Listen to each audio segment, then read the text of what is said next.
Pag-usapan pa natin ang pag-aresto kay dating Pangulong Rodrigo Duterte kasama si Mobile Journal Julie Baiza.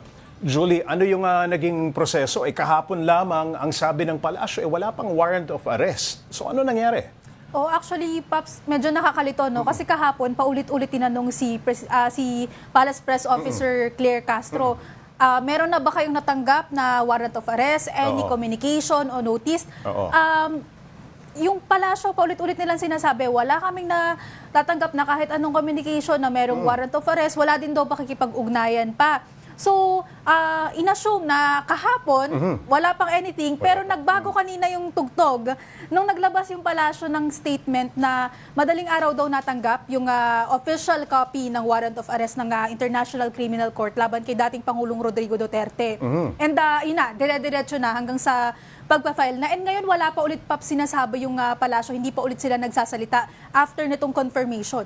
Oo, Julie, parang last minute ang naging na picture, no? Yung pagkaka-serve ng warrant of arrest. Sabi ng Malacanang Prosecutor General ang nagsabi nagsilbi ng warrant of arrest.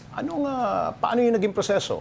Kanina kasi, Paps, mga around 9:20, dumating si dating Pangulong Rodrigo Duterte galing ng Hong Kong. So, yun, pagbaba niya ay isinerve ng Prosecutor General kasama yung ibang mga tauhan ng Philippine National Police, yung warrant of arrest. Ang sabi ng palasyo, maayos naman daw yung kalagayan ni dating Pangulong Rodrigo Duterte, yung kanyang kalusugan kasi may edad na eh. So Correct. yun yung pinangangalagaan. Mag-80 na. And another siguro, Paps, ang isa pang pinupunto din ng palasyo, naka-body worn cameras daw. Lahat ng mga PNP personnel na sumama kanina.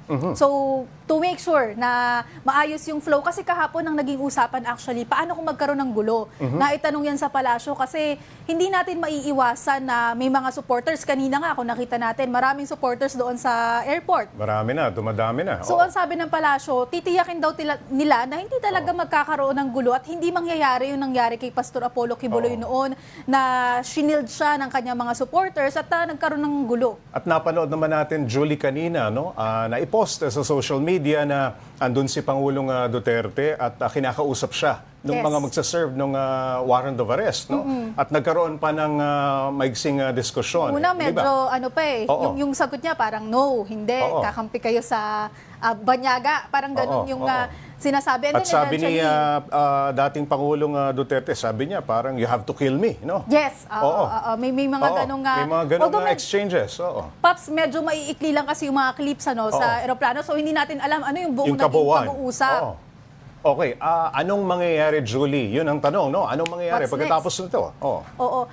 Paps, ang sabi ni Attorney Cristina Conti, kailangan daw mailipat yung custody ni FPRRD sa isang member country ng ICC. Kasi kung maaalala mo, kumalas na nga tayo sa ICC. Correct. At yan nga yung paulit-ulit na sinasabi ng kampo ni FPRRD na hindi na tayo member ng ICC. So, hindi nyo dapat i-enforce sa atin yung warrant of arrest na yan. So, kapag daw nailipat na, kailangan din daw as soon as possible na madala ng The Hague, Netherlands, si FPRRD.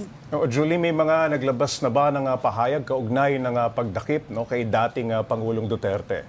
Paps, isa sa mga unang naglabas ng statement after nitong arrest ni FPRRD ay si former Senator Laila De Lima. Okay. Ang sabi nga niya, very personal daw sa kanya itong nangyari, lalo't sabi niya inakulong siya dahil sa mga gawa-gawang charges against her. And ito daw na finally na pagpapanagot daw kay dating Pangulong Duterte ay hustisya na para sa mga biktima at pamilya, naiwang pamilya ng mga biktima ng war on drugs. On the other hand, ang sabi naman ni former Presidential Legal Counsel Salvador Panelo ay unlawful daw yung naging arrest kasi hindi daw pinayagan si FPRRD na ma-meet or makausap muna sa airport yung isa sa kanyang mga abogado. Si Attorney Sal, may pahayag din siya kanina na hindi kompleto yung mga information na kanyang natatanggap. Pero ang maliwanag daw unconstitutional itong ginawa na Si pagsaserve ng Attorney Sal din kasi, Paps, ang sabi ay nasa Hong Kong pa. Kanina din hindi sila magkakasabay ng flight. So, nung napakinggan natin sa isang interview, kaya hindi pa rin daw niya hawak yung lahat ng information. Pero lumabas na rin naman, Paps, yung kabuang kopya ng warrant of arrest. Nasa social media na rin yan. Okay. Julie, sa gitna ng pag-aresto kay dating Pangulong Duterte, may pahayag na ba si Pangulong Bongbong Marcos o business as usual? Sa ngayon, Pops, iniintay natin, actually, hindi lang si PBBM, kasi supposedly, meron din tayong briefing with Palace Press Officer Castro na hindi pa nangyayari sa ngayon, So, iniintay natin kung sino ang magsasalita sa palasyo. Pero tuloy naman, ang kanyang schedule actually kanina ay meeting, sectoral meeting. So, I think tatuloy naman yun. Nag-iintay tayo ng any update ngayon kasi wala pang binibigay na pahayag ang Malacanang. May nadinig ka ba sa iyong mga sources, yung source na magkakaroon ng malaking pahayag itong si Pangulong Bongbong Marcos anytime soon? Mukhang magsasalita daw. Mukhang magsasalita si PBBM.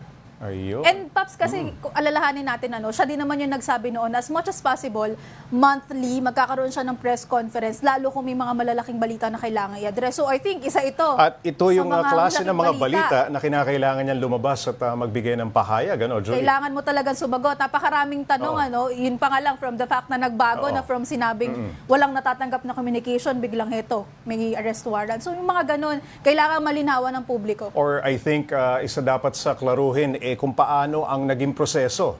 Hindi isinapubliko yung naging proseso ng kung paano nag-coordinate, di ba? Tapos parang last minute pa nila natanggap yung warrant of arrest na madaling araw pa. Hindi ba, Julie? Madaling araw.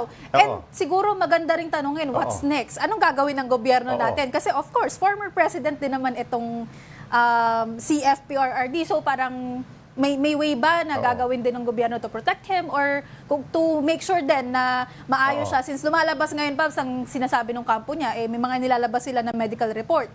At ang malino ngayon, ang dating Pangulo nandito pa sa Villabor Air Base at naghihintay pa ng mga further developments. Alright, maraming salamat, Mobile Journal Julie Baiza.